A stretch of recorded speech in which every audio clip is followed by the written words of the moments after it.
Well, here we are, going to talk about January's garden calendar. And of course, in January, there is not as much to do in the garden as some of the other months of the year.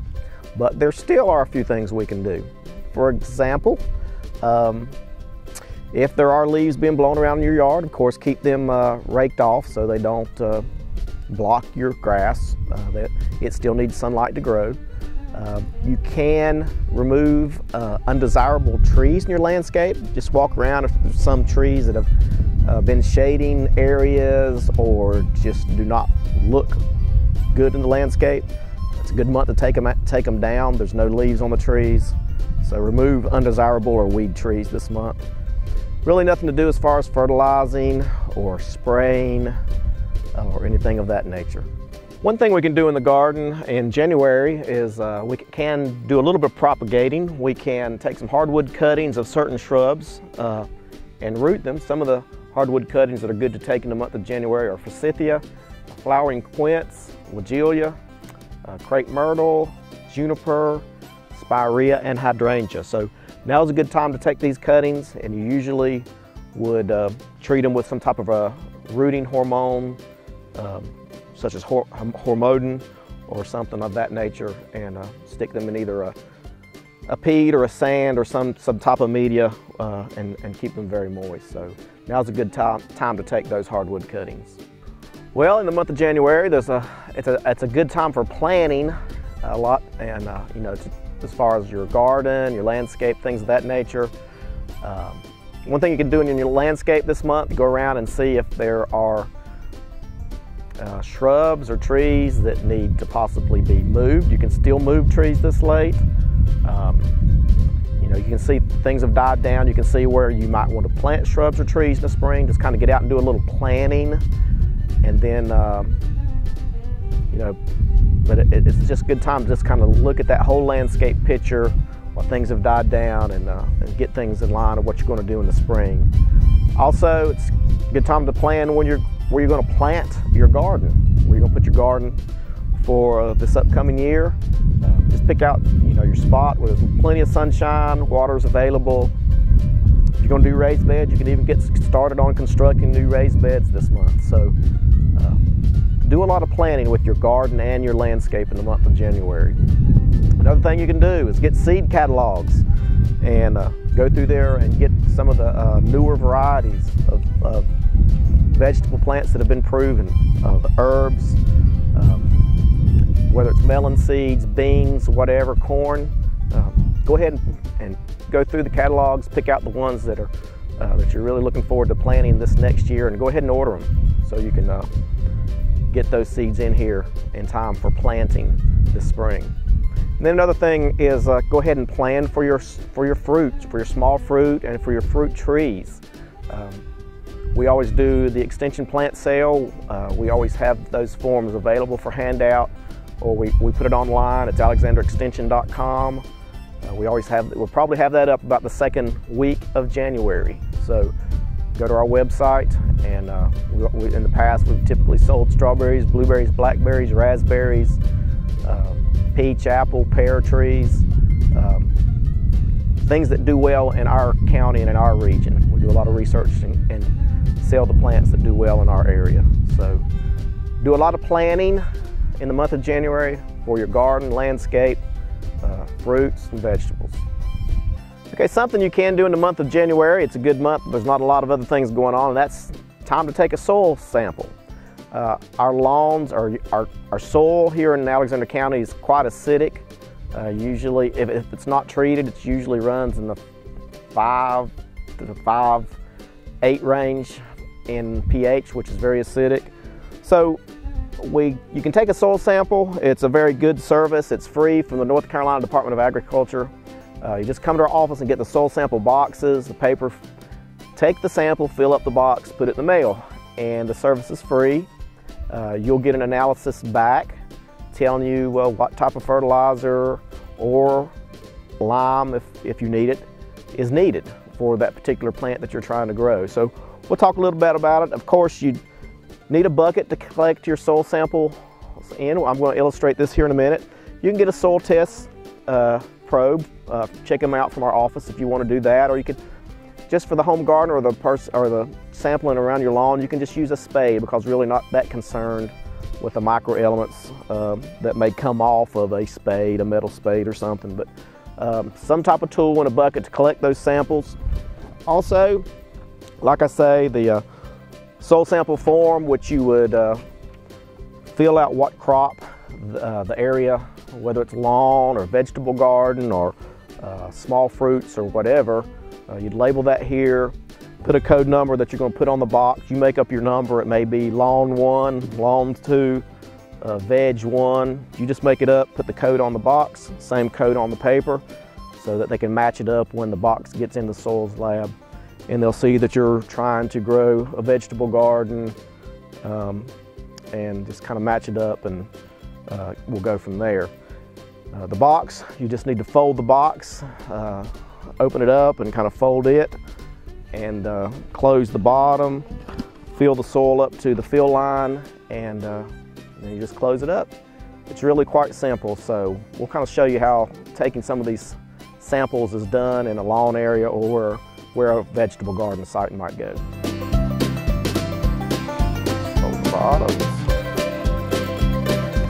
fold that in.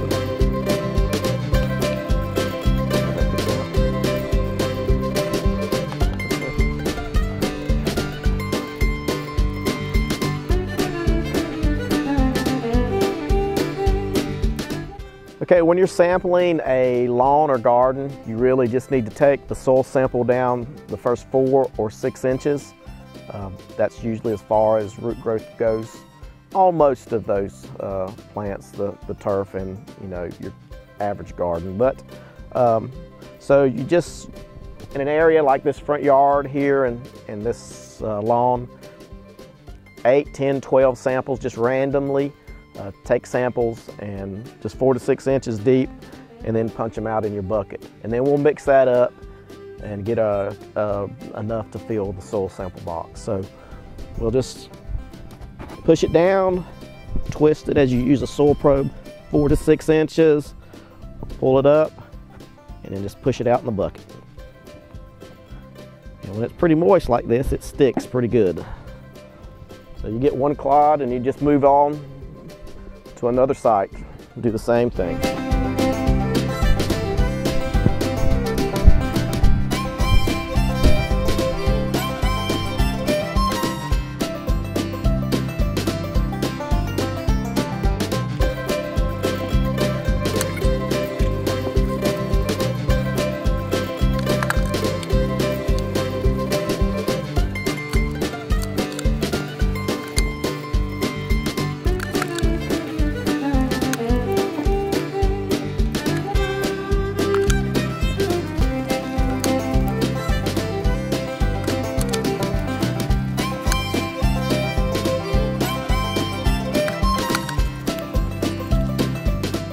Okay, once you've sampled the area, you just take those clods and you just break them up in your bucket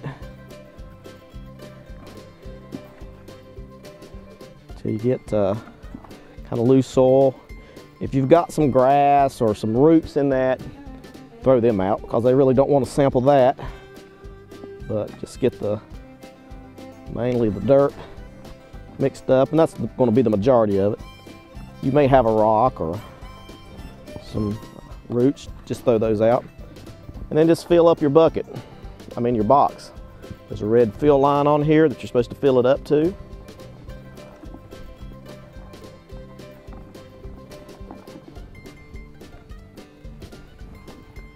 And the line's there for a purpose. Don't fill it up.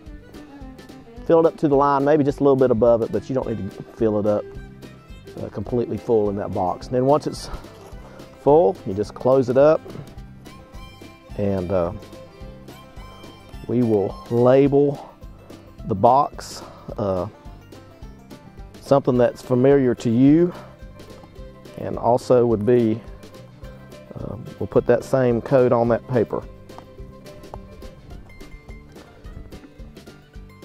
So on the box you put your name, address, and you can make up your own code. I'm going to call it front YRD 1. Go to your paper, I put that same little code, FYRD, front yard 1. And then it asks you if you put any lime out, how much lime you put out. And the crop is fescue lawn. You can turn it over on the back. There is a code for each one of those. 026 is the code for lawn. So it asks for code, put 026, and the crop, fescue lawn. And this way, the lab knows this came from a fescue lawn, but it also, when they run the analysis, it'll tell you, based on what nutrients they have, if you need to add any lime for growing fescue, and what particular nitrogen, phosphorus, and potassium blends you need for growing fescue with this particular soil that you are sending in. So they'll send you back the complete analysis, humic matter, organic matter, the pH, whether you need lime, and then which nutrients you need. And also the micronutrients if you want to go that far, as the iron, magnesium, that type of thing. But most people are just looking for the nitrogen, phosphorus, and potassium. Okay, today we've sampled several different areas. One area for fruit trees, some for lawn, some for garden. And we've coded them all on our sheet for the lawn and put the particular code numbers. 024 is for the vegetable garden. There's one for berries and fruit, which is 030, berries, fruit, and nuts, fruit trees. So we've put all those on the paper correctly. We've labeled our boxes. And when you send the boxes in, the only thing you do pay is the postage fee. The address is on the front of the white sheet, where to mail it to. It's the NCDA and Crop Science Agronomic Soil Division, and you just mail it there, and then they run the test and send you the analysis back free. They like to do an email, if at all possible. If you don't, you can list an address and they'll send you a hard copy, but they'd rather send an email of your results. And I can actually pull those results up at my office as well. If you need some help interpreting those, if you want to just give me a call, I can pull them up and look at them while we talk and share with you what blend of fertilizer would be best given on the results that have come in. And the results vary in the spring when people are starting to plant their gardens, like in April, May. It may take 4 to 6 weeks for soil sample analysis to come back. If you do it January, February, usually short turnaround time, a couple weeks. So you might want to go ahead and get it done before planting time, because if you wait till April, it may be early June or something before you get your results back. So January, February is a great time to do your soil testing.